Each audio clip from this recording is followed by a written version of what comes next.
Yes, I'm in Mendham, a small village on the Norfolk-Suffolk border.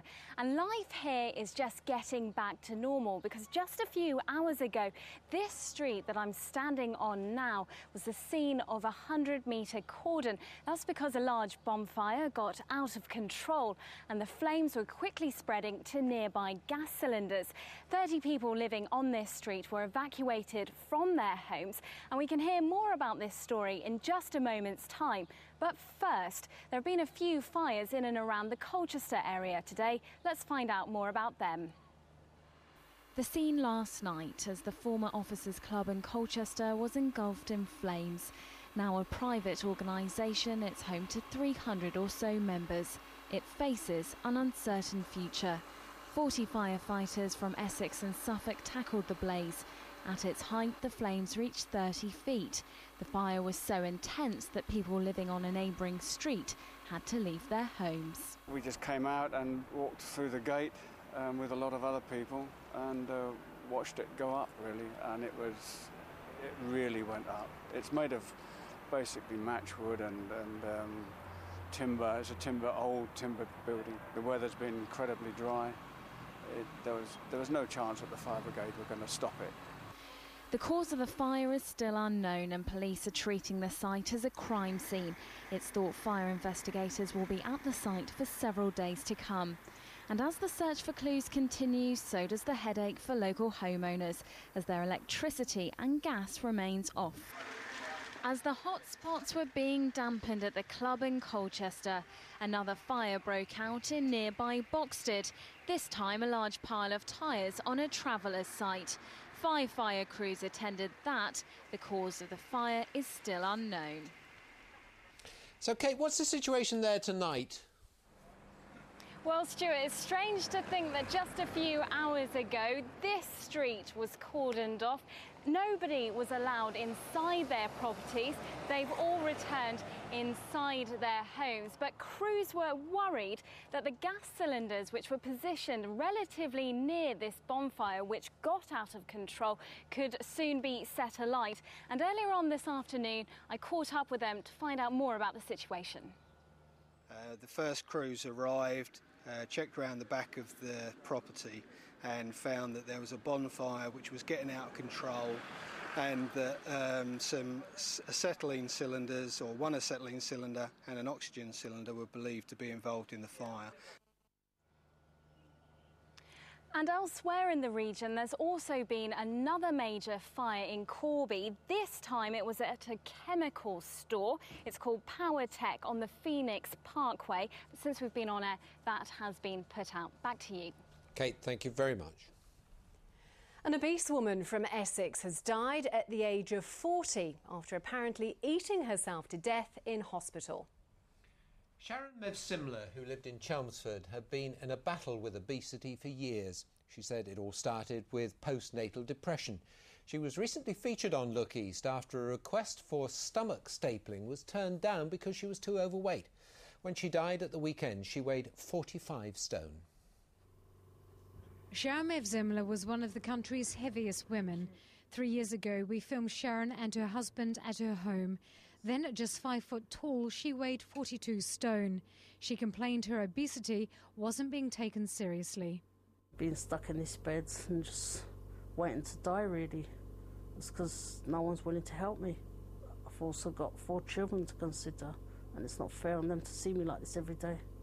When Sharon got married 20 years ago, she was less than 10 stone. She said postnatal depression and panic attacks made her overeat. I'm hoping that someone out there is going to help her, and that's all, we're aiming for, to save her life. Sharon could have had a gastric band operation to control the amount of food she ate, but first, to make the operation safe, she had to lose 12 stone. In 2004, the NHS paid for Sharon to stay at this private health clinic, where she lost 7 stone. It wasn't enough.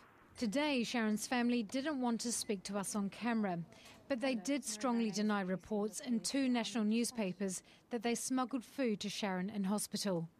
Broomfield Hospital says due to patient confidentiality, it can't comment on Sharon's case.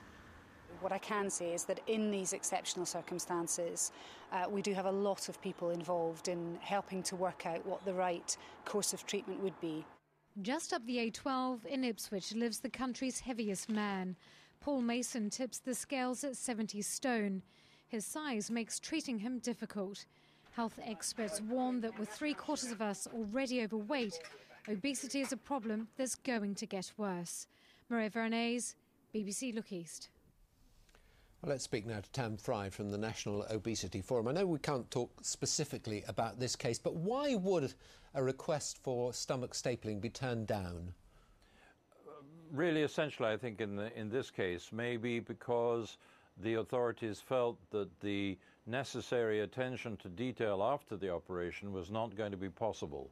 After an operation of this kind, if you consider your stomach is reduced hugely in size, you really have to be extremely careful about what you eat and how you eat it.